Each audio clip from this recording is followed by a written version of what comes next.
Meu nome é Helena Zag, tenho 44 anos de idade e há 42 anos moro no Hospital das Clínicas de São Paulo. Por que tanto tempo? Com 1 ano e 9 meses tive a poliomielite. Mães, vacinem seus filhos. Não custa nada, é uma gota, que seja 2, mas que vai salvar de uma situação, porque vocês não sabem o que é não andar, não respirar direito. E também, muitas vezes, nem comer direito. Né? A dor de não poder ir à praia sozinha, ou numa balada, ou namorar. Enfim, as pessoas não têm noção do que a falta da vacina pode estragar a vida de um ser humano. Olá, esse é o 3º episódio da série que fala sobre vacinas e PNI, o Programa Nacional de Imunizações. Se você não escutou os anteriores, eu recomendo fortemente que você escute. Temos um episódio sobre como as vacinas funcionam e temos outro episódio com a participação do diretor do PNI, o Dr. Éder Gatti, explicando tudo sobre o PNI. E para finalizar essa trilogia, a gente infelizmente vai falar sobre um assunto muito triste: a queda na cobertura vacinal e a consequência da falta de controle sobre doenças infecciosas que poderiam ter sido prevenidas com a vacina. Mas antes disso, eu sou Júlio Ponce, mestre em Fisiopatologia Experimental e doutor em Epidemiologia. E eu sou Letícia Sarturi, mestre em Imunologia e doutora em Biociências e Fisiopatologia. E este é o Escuta Ciência. Bom, Júlio, pra gente começar esse episódio, que não é um episódio feliz, né? Mas é um episódio aí que a gente precisa tocar nesse assunto, porque esse assunto tem sido aí corrente na própria mídia, mas mesmo assim, parece que quanto mais a gente falar dele, eu acho que mais se resolve o problema. A gente precisa falar da queda na cobertura vacinal e de como isso afeta de verdade o controle de doenças infecciosas, né? Aqui no Brasil, a gente tem tido uma queda na cobertura vacinal nos últimos anos. Essa queda foi evidente, bem evidente na pandemia. E assim, na pandemia a gente entende que muitas dificuldades foram impostas pela situação de emergência sanitária, que poderiam ter impedido pessoas de saírem de casa para fazer vacinação, de participarem de campanhas, até porque muitas campanhas não estavam sendo feitas assim ativamente, até mesmo não só aqui no Brasil, mas em outros países. Só que a gente também percebe uma influência grande de desinformação, uma influência grande também a respeito dos movimentos que são anti-vacina, que chegaram no Brasil para ficar, vamos dizer assim. Talvez sempre estiveram no Brasil, mas digamos que esse movimento é muito forte fora do Brasil e agora tem sido forte também no Brasil. O fato é que tivemos queda na cobertura vacinal e isso é bem perigoso, né? A queda na vacinação vai deixando o nosso país com risco para várias doenças que foram eliminadas do nosso território ou que estão controladas. E a gente observa, tem um gráfico que eu vou colocar o link de onde está, numa reportagem do Valor, que mostra dados do Ministério da Saúde, apontando como que essa queda, ela vem antes ainda da pandemia. A gente já teve uma queda em 2020, uma queda bem acentuada na cobertura vacinal de várias vacinas. A vacina BCG teve uma queda aí de 31,5%, né? E a gente teve, por exemplo, algumas vacinas que são bem importantes, né? Como tríplice viral, que controla, por exemplo, o sarampo, que é uma doença que a gente conseguiu eliminar. A queda na tríplice viral também foi acentuada. Por exemplo, 2015 a gente tinha 96,1, em 2019 93,1, que já é uma queda que não poderia acontecer, que é uma doença que é altamente transmissível. E aí, em 2020 a gente teve uma cobertura vacinal de 79,5.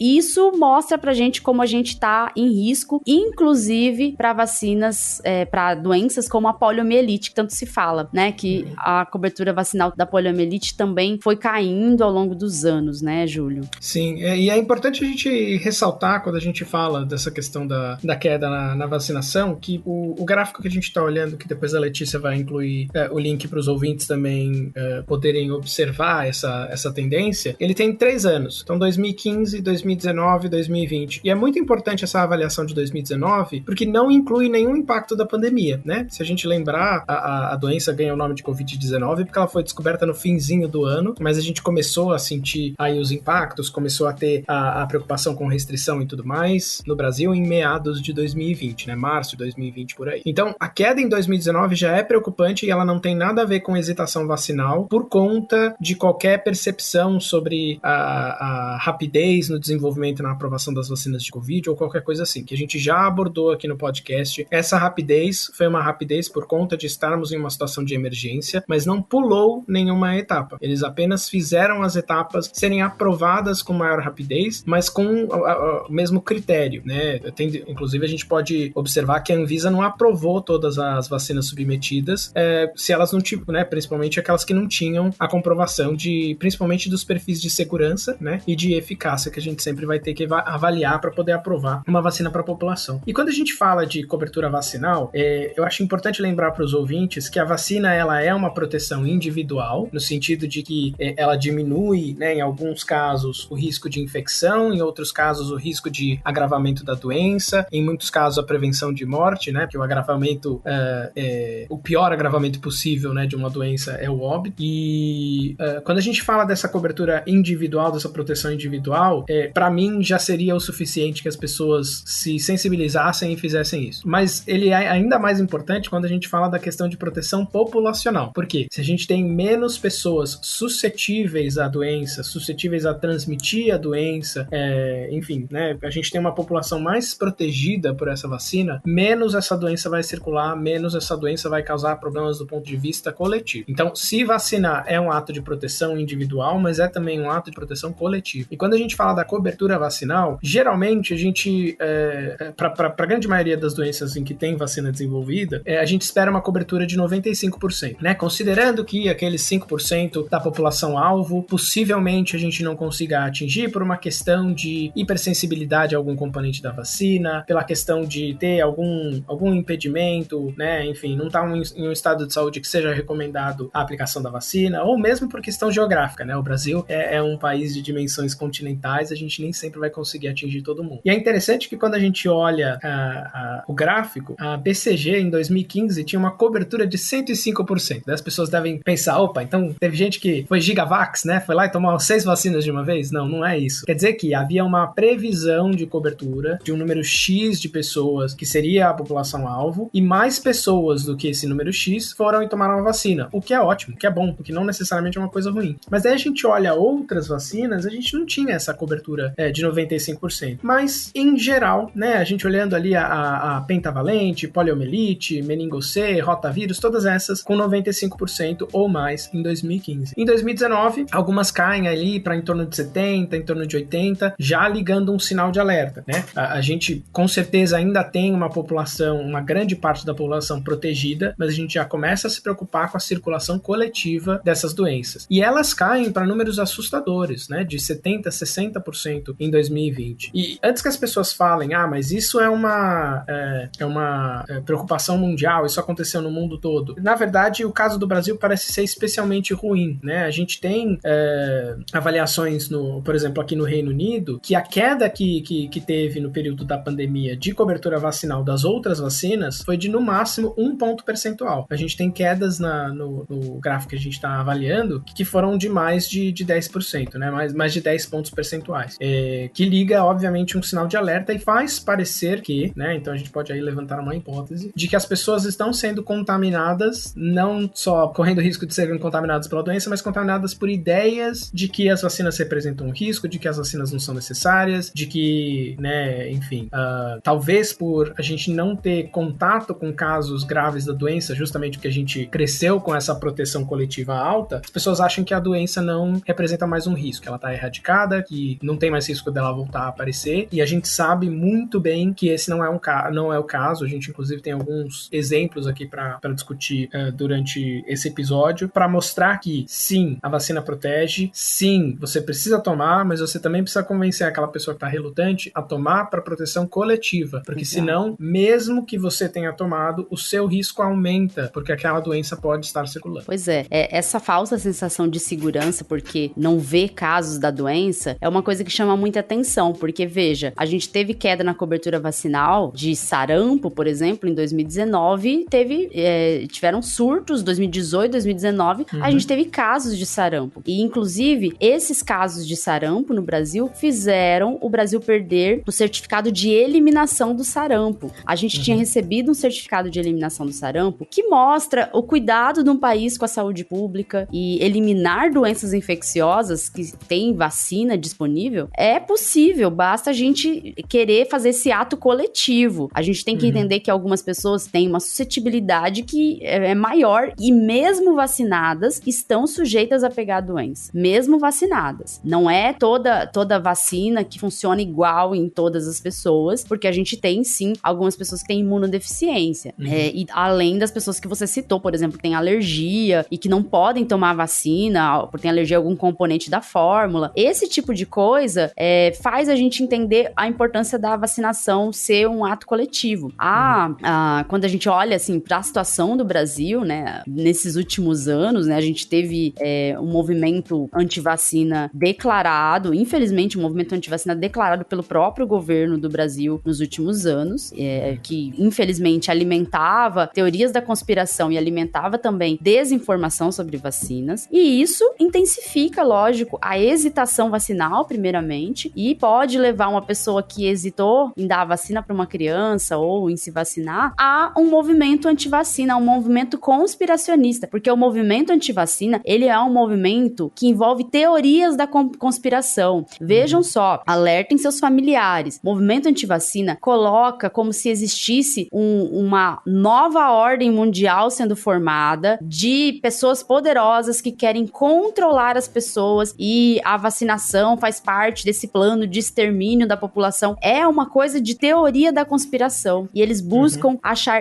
buscam indícios para provar essas teorias, e se a pessoa já está vulnerável à desinformação, e se ela já tem ali algum tipo de hesitação com as vacinas, algum tipo de desconfiança a respeito das vacinas, esse tipo de teoria cola, funciona nesse tipo de gente. Então a gente precisa alertar todo mundo, mesmo como o Júlio falou, né? É um alerta importante que, inclusive, todos os órgãos de saúde têm feito. A Organização Pan-Americana de Saúde alertou esse ano para a possibilidade de surtos de sarampo por causa da redução da cobertura vacinal, e isso envolve todos os países que tiveram queda na cobertura vacinal. E aqui no Brasil a gente sabe que isso está acontecendo, infelizmente, né? E para mim, me parece muito curioso que as pessoas levantem como uma técnica de controle populacional através de vacinação que requer que a pessoa vá, né, até o posto de saúde para tomar a vacina, que tomar a vacina não é algo prazeroso, a não ser que você tenha, né, você goste ali da sensação da agulha. Eu não gosto, mas eu gosto do fato de que eu posso tomar vacina porque eu sei que me protege. E essas pessoas que falam isso, elas não têm medo algum de compartilhar com as big techs como o Google, né, como Meta, informações sobre localização, endereço, tudo mais, que eu acho que tem muito mais potencial de não necessariamente controlar o que você vai fazer, mas saber o que você faz da sua vida, né? A gente sabe que essas grandes empresas, né, que veem o seu histórico de pesquisa, seu e-mail, etc., sabem o que você está comprando, potencialmente quanto que você está gastando, enfim, quanto que você está recebendo, e é importante que a gente tenha essa consciência, né? A gente não necessariamente está sendo vigiado 100% do tempo, eu tô andando no parque, estão sabendo onde eu tô, mas são informações que a gente oferece para uma Big Tech com a conveniência, né, de ter tudo organizado num lugar, de ter comunicação entre os diferentes aplicativos, receber propaganda que seja direcionada. Então, sei lá, eu gosto de futebol, então as propagandas vão vir para falar sobre, né, tá com desconto aqui no uniforme do time que eu torço. Enfim, e é interessante que as pessoas parecem que elas usam as Big Techs para repassar essas informações de teoria da conspiração, sendo que, né, me parece um pouco contraditório, e não vejo como, né, eu tenho consciência disso, eu sei que o Google sabe mais da minha vida do que eu mesmo, mas, enfim, eu não usaria o Google para passar informação falsa de que a vacina tá controlando a minha vida, né? Não faz nem sentido tecnologicamente. O que você falou faz muito sentido, porque assim, quando a gente fala de controle mesmo, se for falar de controle, de certa forma controlam, Júlio, porque a gente tem uma conversa dentro de casa com o celular travado a tela, e de repente, algumas horas depois ou dias, você vai ver ali no patrocinado do seu celular uma coisa tentando ser vendida pra você que tem a relação com o que você conversou dentro de casa. Então, eu não acho que o celular tá ouvindo, eu acho que a gente que não presta atenção no que a gente digita na barra de pesquisa. Mas de qualquer forma, eu concordo contigo que tem essa mas eu vou te falar, às vezes eu me assusto porque tem coisas que eu só penso no chuveiro. Penso assim, nossa, eu preciso ver tal coisa. E aí, de repente, aparece. Então, assim, é muito curioso. É muito curioso. Aí é que tá a associação, provavelmente. Porque eu penso que, assim, os algoritmos que eles usam pra prever esse tipo de comportamento, ele deve saber que se eu pesquisei, sei lá, se eu pesquisei preço de carne e preço de cerveja, faz sentido que quando a churrasqueira tiver em promoção, eles me mandem também. Apesar de eu nunca ter procurado uma churrasqueira. Mas tem coisas sem relação nenhuma, sabe? O que me assusta mais são coisas sem relação nenhuma, que eu não falei, que eu não pesquisei. E aí, essas são as coisas que me assustam. E aí eu fico pensando assim, será que eu só pensei naquilo porque outras coisas também foram colocadas? Então, de certa forma, alguma coisa eles moldam da nossa vida e é assustador a gente pensar nisso. Mas certamente não é um microfone que foi inserido quando você tomou o bivalente, né? Não, nem um chip, nem um chip. Isso a gente tem certeza. Essa é a parte que a gente tem certeza. Mas assim, falando desse assunto de vacinas, de as doenças voltarem, né, por conta da falta de vacinação, é importante a gente tocar no assunto sobre os efeitos dessas doenças retornando. As pessoas não se lembram, muitas, lógico, nem eu, a gente não viveu isso, a gente já é de uma geração vacinada contra a poliomielite, mas existiram no Brasil e no mundo muitas vítimas da poliomielite, algumas porque antes de poder ter sido vacinadas, né, outras porque os pais optaram por não vacinar a criança, e é nessas que a gente vai focar, né, essas vítimas que poderiam ter sido vacinadas e não foram vacinadas. No começo do episódio, você escutou ali, logo no início do episódio, o relato da Eliana Zag. E esse relato da Eliana Zag é importante para você entender a história da Eliana, né? A Eliana, em 2019, ela conseguiu deixar o Hospital das Clínicas de São Paulo após 43 anos no hospital. Ela passou uma vida internada. Eu vou contar aqui um pouco da história da Eliana, pra gente entender do que a gente tá falando, né? A Eliana, ela foi diagnosticada com poliomielite durante o surto da doença no Brasil na década de 70. E ela diz que, na época, os pais dela levaram ela pra tomar a vacina, mas ela não pôde receber a dose porque ela tava com febre e a garganta tava inflamada. E os médicos diziam que era gripe, mas na realidade ela já havia contraído o vírus. E o seu quadro piorou e ela ficou com uma das pernas paralisadas, não tinha mais firmeza pra ficar em pé e parou de andar. Eliana diz que foi em vários hospitais, mas ninguém descobriu o que ela tinha. E após retirarem o líquido da espinha, né, o líquido cefalorraquidiano, constataram que ela tinha paralisia infantil. Em janeiro de 1976, por indicação dos médicos de Guariba, São Paulo, onde ela nasceu, os pais a levaram para o Hospital das Clínicas de São Paulo. O estado de Eliana era grave. E aí ela teve que ficar na máquina de pulmão de aço, ou máquina pulmão de aço, e foi submetida a uma traqueostomia. Após um tempo, a saúde dela melhorou e ela recebeu alta do hospital, mas os médicos advertiram que para ela sobreviver, ela precisaria de um respirador artificial e de uma estrutura hospitalar complexa. Na época, o hospital adotou Eliana e outras crianças com poliomielite que não tinham condições de ir embora. E a Eliana diz: quando cheguei lá, o Paulo, que dividia o quarto comigo, até eu decidir morar em Sumaré, já vivia lá. De todo o grupo, só eu e ele sobrevivemos. A gente vai contar a história do Paulo também aqui, que é outra vítima da poliomielite que, infelizmente, morreu já. Mas o Paulo também é outra vítima que viveu em hospital a vida inteira, né? A Eliana, ela conta que por causa da distância e falta de condições financeiras, os pais a visitavam 2 vezes por ano em seu aniversário e no Natal. Nossa, isso é muito triste, sabe? Isso me corta o coração. Uma criança ter visita 2 vezes por ano. E é importante a gente contextualizar, sem querer te interromper, mas como você falou que ela foi diagnosticada em 1970, né, com a doença, a importância da continuidade, né, da cobertura vacinal, porque o Brasil, entre 1968 e 1989, teve 26.827 casos, e a grande maioria desses casos foi durante os anos 70, né? Então, em 75 teve um grande pico, teve quase 4 mil registros, e tem uma notícia do G1 que eles entrevistaram uma historiadora da Casa Oswaldo Cruz, e ela fala que se registrava a doença quando tinha uma sequela, como paralisia. Então, para cada registro da sequela da polio, ela estima que tinha pelo menos outras 99 infecções que tinham acontecido. Ou seja, não era notificação como a gente tem hoje, né? Exatamente. doente. E os dados param em 89 por um bom motivo, que a doença foi considerada controlada e erradicada a partir daí. E a gente, quando pensa, né, 89, não é tanto tempo atrás, né? Não é mesmo? A gente gosta de pensar que a gente não tá tão velho, né? 89 não faz tanto tempo assim. E ainda assim a gente tá sob o risco, né? De que casos tristes como esse que você acabou de descrever, né? De uma criança sendo adotada por um hospital, sendo visitada pelos pais 2 vezes no ano, né? Acaba sendo praticamente um cárcere terapêutico, né? Porque fica isolada do mundo exterior, sofrendo com todas as sequelas da poliomielite, né? Que em alguns casos, em muitos casos, pode levar a óbito. Então, realmente não é uma coisa que a gente pode esquecer, né? Porque não faz parte do nosso dia a dia. Exato. Assim, a Eliana, ela aprendeu a pintar, né? E aí ela acabou retratando lugares em que ela queria estar. Isso é bem tocante, né? De pensar uma vida num hospital e tentando retratar. E, inclusive, hoje ela toca a vida, ela conseguiu sair do hospital, né? E, como eu falei, e ela toca a vida tentando fazer essas pinturas, mas ela teve algumas oportunidades de sair do hospital nesse período. É que ela viveu no hospital, mas ela teve algumas saídas, né? Só pra deixar claro, porque às vezes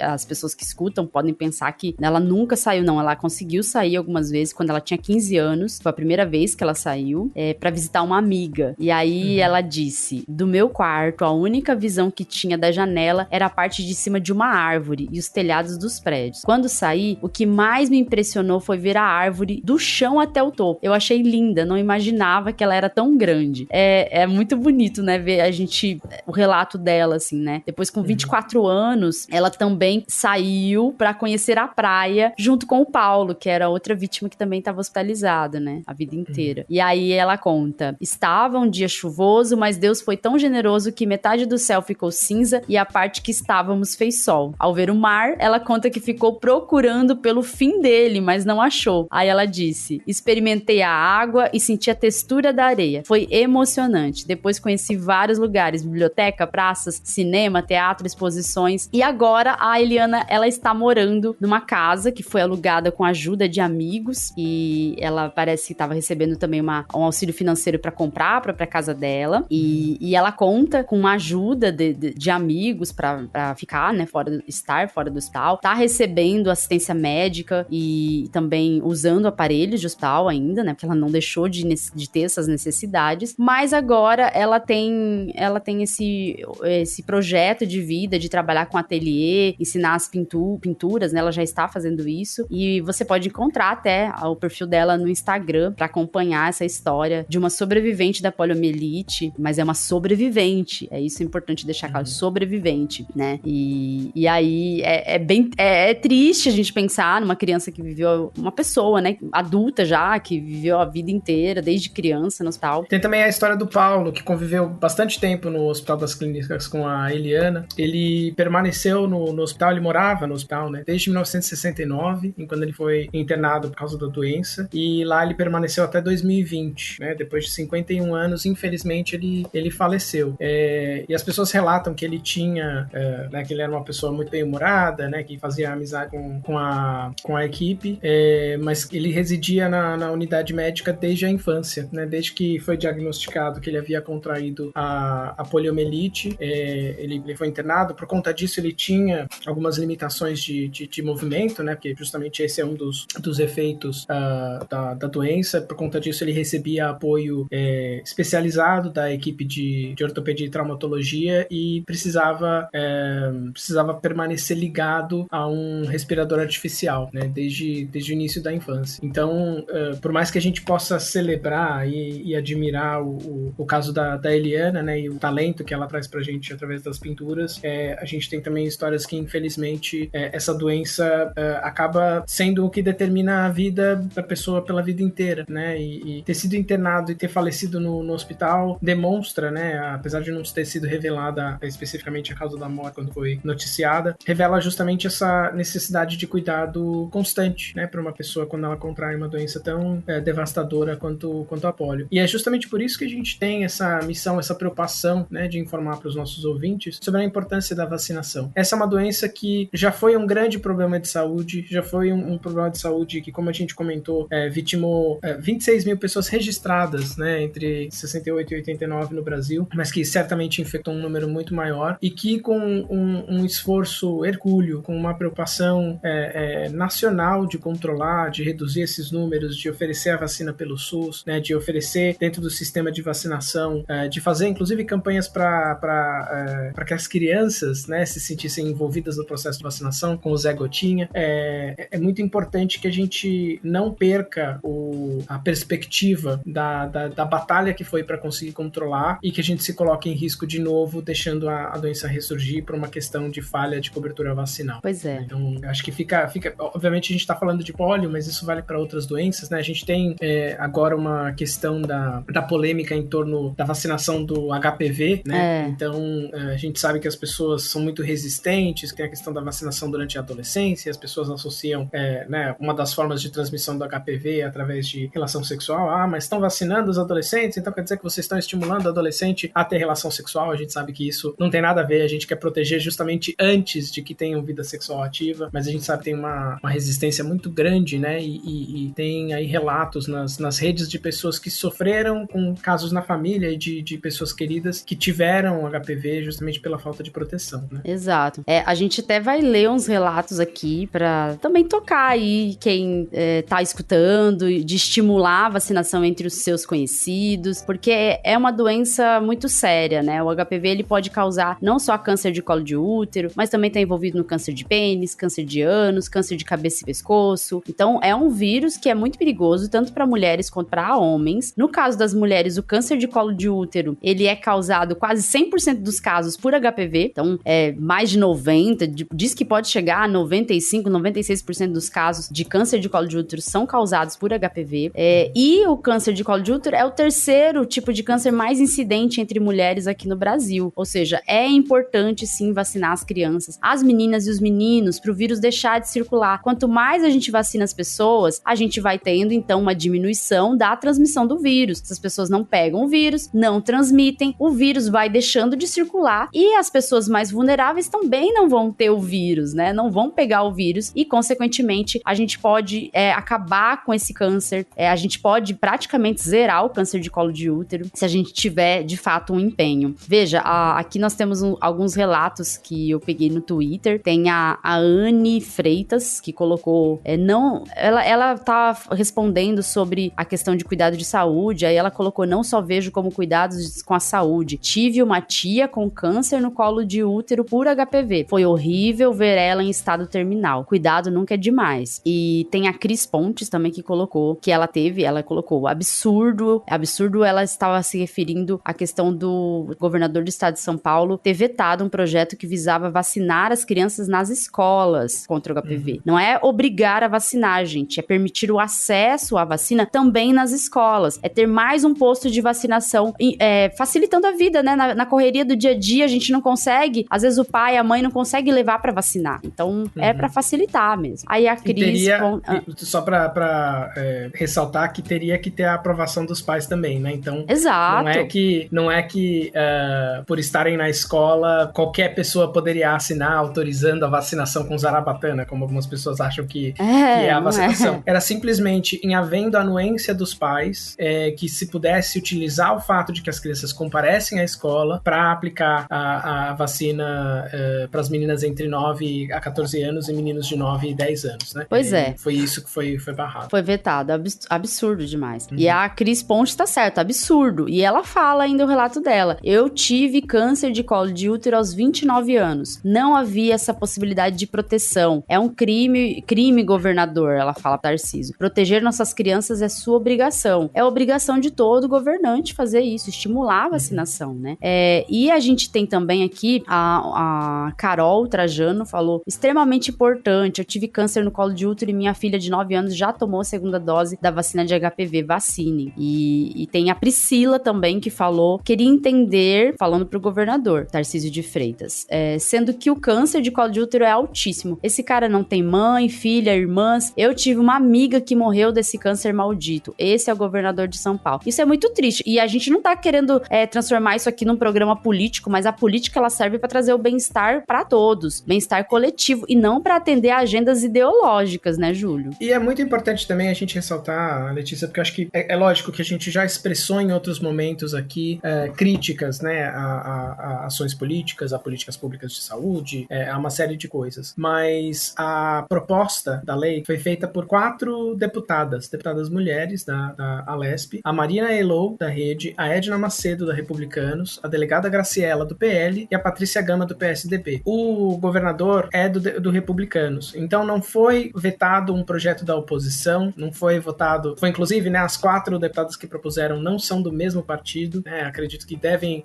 apesar de ter partidos aí que a gente sabe que tem muita sobreposição em relação às pautas que defendem, deve ter coisas que elas discordam, mas as 4 concordaram que era importante ter uma política estadual de proteção e combate contra o vírus papilomavírus humano, que é o nome do projeto de lei. E o governador, ele vetou, né, após a aprovação na Alesp, então foi proposto por essas 4 deputadas, mas foi aprovado pela Alesp, e o governador, ele argumentou, né, que foram por questões técnicas, que era desnecessário, porque já haviam políticas sendo desenvolvidas nesse, né, em relação a essas diretrizes de cobertura, mas quando a gente olha, né, a cobertura, né, da vacinação de HPV, claramente o que está sendo feito não está funcionando, né? Então me assusta, me surpreende de certa forma. A gente vê que tem essa informação, né, de que não era necessário, que, enfim, né, já tinha como é que chama? Já tinha essas ações, né, esses programas de vacinação que, em tese, cobririam também essa população infantil, né, essa população infantil e adolescente.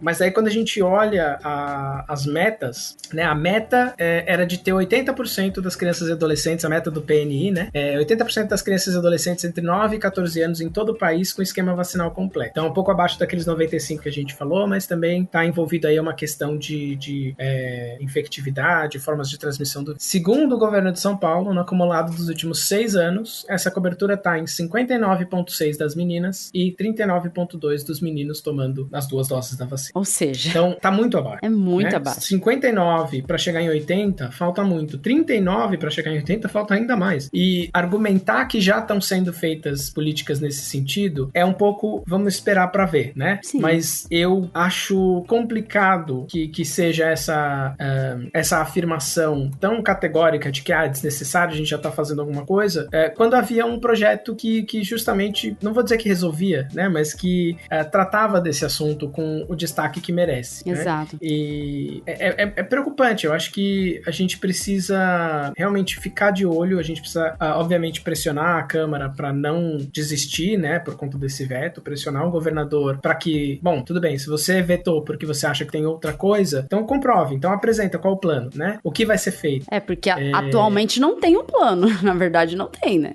E então é muito importante que, se os números estão mostrando que a solução atual, qualquer que ela seja, não está atingindo os números adequados, precisa ser otimizada essa abordagem, né? Então, exato. Eu acho que vetar o projeto sem oferecer a alternativa, sem explicar para a população, né? E aí eu acho que é muito importante que a gente também ressalte uma coisa. O governador, ele é governador de todo mundo que mora em São Paulo, não só daqueles que votaram nele. Então não é só pros eleitores dele que ele deve satisfação, né? Exato. É para todos. Então acho que é importante que se apresente, né? Então, bom, temos esses números, precisamos melhorá-los. E aí, né? Pois é. Assim, Júlio, mas a gente sabe também que tem uma ativista contra a vacina de HPV, que é aliada política aí do governador, então, e ela é daqui de São Paulo, então provavelmente tem um dedo aí dessa questão de agenda ideológica, e isso deixa a gente profundamente chateado, né? Enfim, mas tem mais relatos, né, Júlio? Sim, só me lembra qual foi o último que você leu, só pra eu não repetir aqui. Pode ler o da Gisela agora. Da Gisela. Então, a Gisela, ela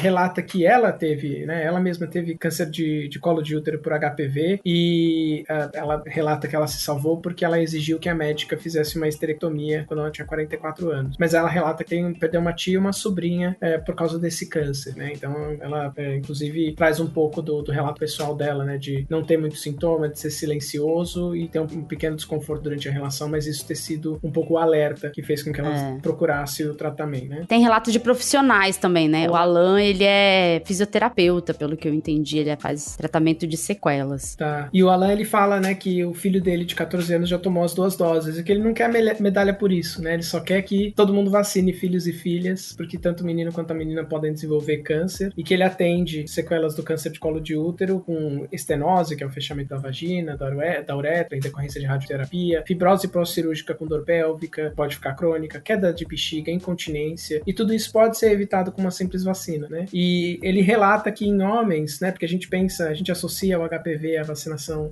só para o público feminino, mas em homens, embora muito menos comum, pode acontecer câncer de pênis, escroto, ânus, boca e garganta, que são bastante devastadores, né, e que, obviamente, a gente não precisa se proteger só com medo ou com o receio de que a gente desenvolva câncer, mas proteger também as pessoas com quem a gente venha a ter relações, para que a gente possa passar e elas possam desenvolver também. Tem um relato do Dr. Bruno Filardi, né, que é oncologista, se eu não me engano. Isso, é oncologista. E que ele coloca um relato entre aspas, né, doutor, estou morrendo de dor, está saindo fezes da minha vagina. E ele fala, isso foi o que eu ouvi da minha última paciente com câncer de colo de útero. Uma das múltiplas possíveis consequências dessa doença. Uma doença para a qual existe vacina. Vacinem seus filhos contra a HPV. E a gente sabe que o tom que a gente está tomando nesse episódio é um pouco é mais triste do que a gente costuma falar. A gente costuma ser bastante esperançoso, e a gente está esperançoso de que a gente vai conseguir mudar, mas eu acho que é importante para servir de alerta. Exato. Que as pessoas entendam que a opção de não tomar a vacina são essas as possíveis consequências que a gente está falando aqui. Sim, não tem como deixar de tocar nisso. Assim, é doloroso, é triste demais, assim,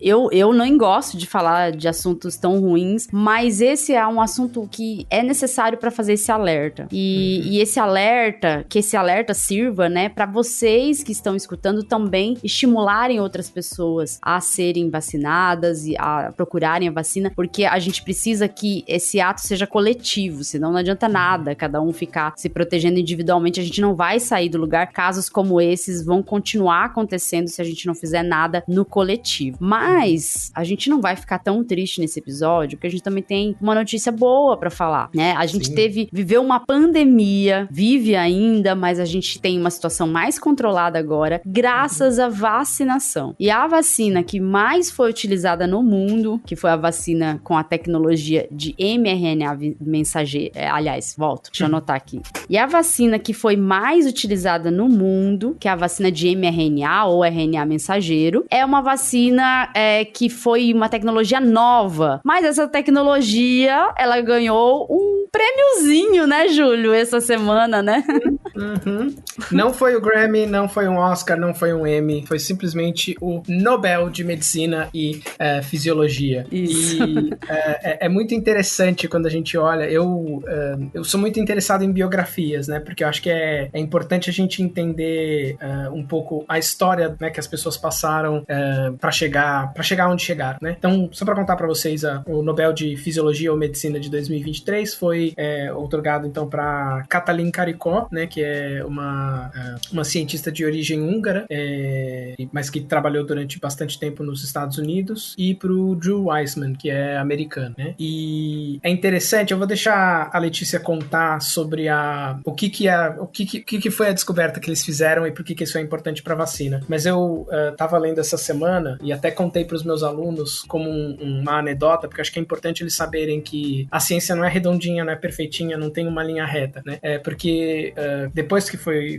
ela foi premiada, alguns veículos da imprensa contaram a história, né, de que ela trabalhava na Universidade da Pensilvânia, nos Estados Unidos, e que ela tinha aplicado para algumas agências de fomento, recebia que não acreditavam muito no potencial da pesquisa dela, e que com isso a Universidade da Pensilvânia basicamente tirou ela, eles têm lá um plano de carreira e colocaram ela meio de lado, né, como se a pesquisa dela não fosse importante bastante para fazer jus a esse plano de carreira de virar uma professora tenured, como eles chamam nos Estados Unidos, né, que tem estabilidade. E ela acabou saindo, né, da Universidade da Pensilvânia, e ela, inclusive, conta que quando ela foi conversar com o supervisor falou, mas você tá saindo para uma empresa que nem tem website, né, nem tem página na internet. E essa empresa era simplesmente a BioNTech.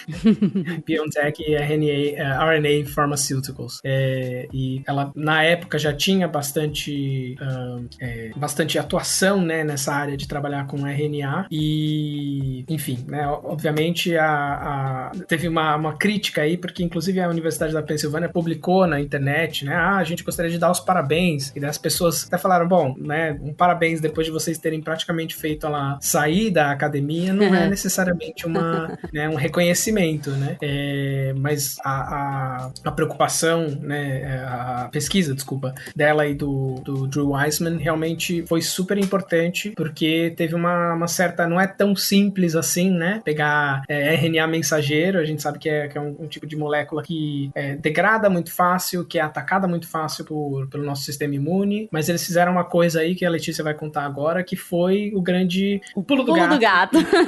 Que mereceu, certamente, né, um reconhecimento. A gente às vezes vê os prêmios Nobel muito longe do nosso dia a dia, mas esse em específico, acredito que muita gente que está nos ouvindo, inclusive, teve contato direto com o resultado dessa descoberta. Contato íntimo. Interno, direto, íntimo interno com essa descoberta, e acho que realmente me deixou muito contente, porque a gente vê a história acontecendo na frente dos nossos olhos. Mas qual que foi a descoberta? Conta pra gente, Letícia. Pois foi um triste dia pra quem acredita que na vacina tem chip, porque o Nobel não foi dado porque a vacina, a tecnologia de mRNA tem um chip, não foi por causa disso. A tecnologia de mRNA que foi desenvolvida, ela visava, então, trazer o que a gente já sabe, que é tentar ali levar a mensagem, né, um código, para as nossas células produzirem, então, a proteína do vírus, e assim direcionar a resposta imune para aquela proteína do vírus. Só que o problema do mRNA, como o Júlio falou, é a instabilidade em virtude do sistema imune poder atacar o mRNA e destruir essa molécula, gerando uma resposta inflamatória no organismo, e isso poderia causar, logicamente, uma inflamação sistêmica e poderia ser grave, inclusive. Por conta disso, a Kathleen e o Drew, né? É Drew o nome dele, né? Drew Weissman.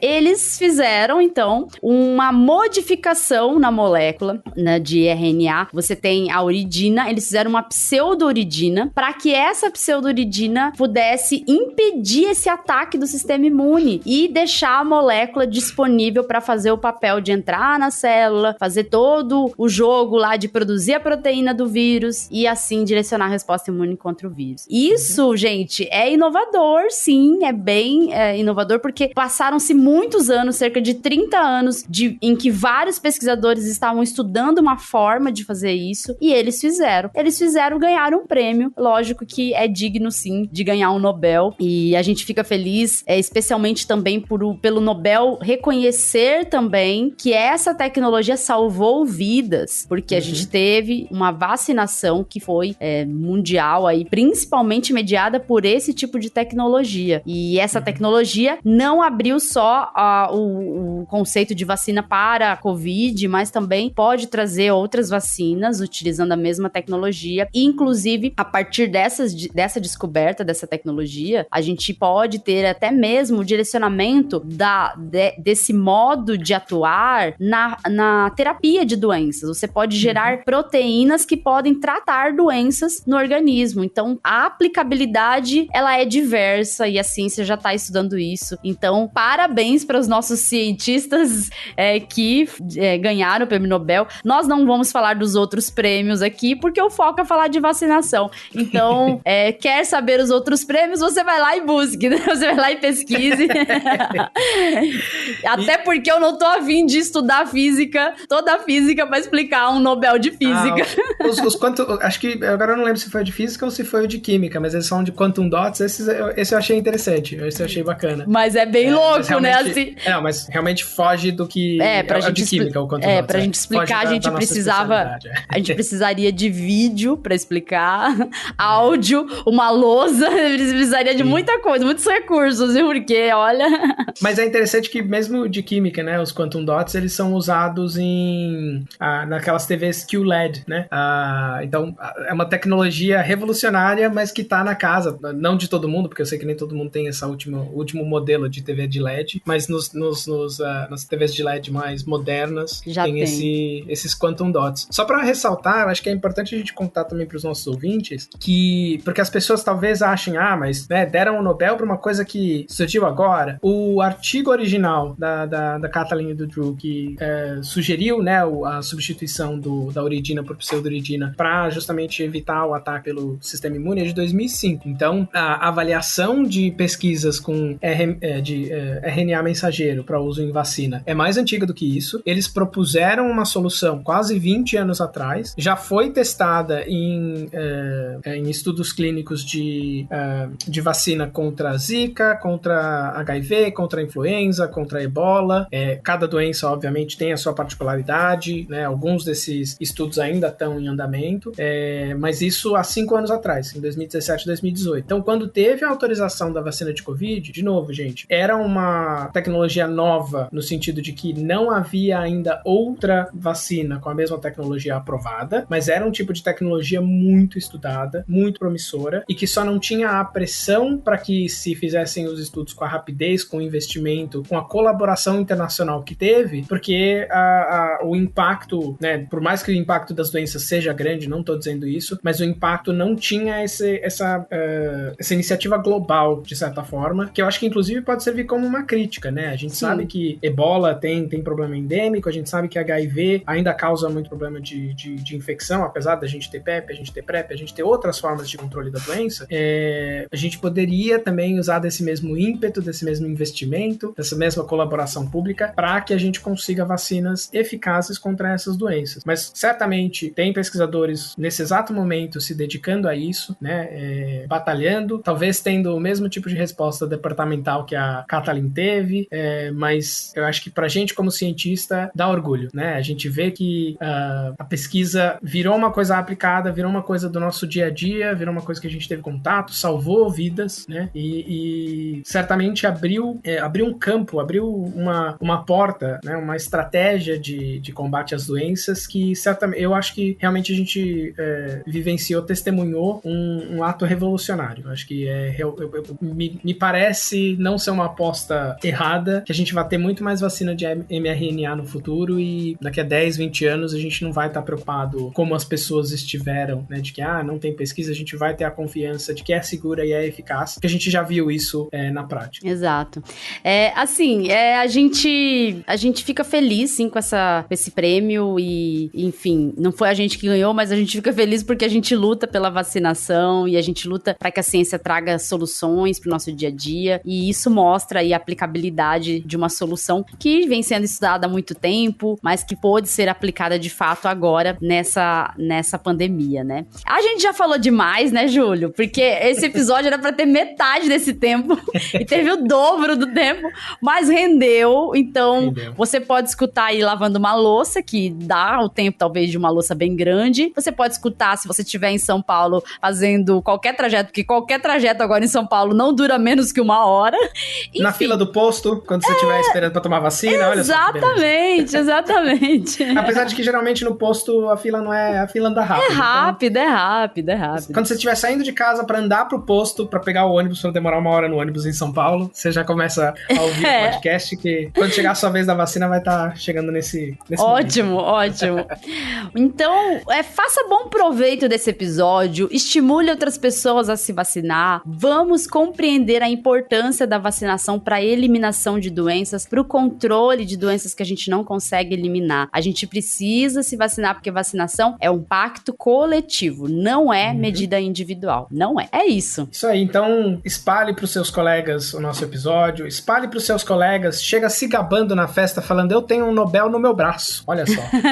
Agora que você sabe o grande salto aí da tecnologia que surgiu com esse Nobel, mas continue escutando a ciência, continue compartilhando a ciência, continue se vacinando, fique de olho, se você tiver alguém que tá hesitando, que não sabe, que não tá seguro, pede pra ouvir os nossos episódios. Esse certamente não vai ser o último episódio sobre vacina que vai aparecer aqui, já teve outros sobre vacinas específicas, então pode procurar aí nos tocadores, que a gente já falou de polio, a gente já falou de sarampo, já falou de história das vacinas, e continua sendo importante, né? Não é porque uma doença tá erradicada num território que não existe o risco de ela voltar a aparecer justamente quando tem uma queda vacinal e tem alguém que potencialmente pode trazer isso de outro lugar ou sem Então, continuem aí se vacinando, continuem estimulando a vacinação e é isso. É isso. Então, a gente vai ficando por aqui. Tchau, tchau e até o próximo episódio. Tchau, pessoal. Escuta a ciência.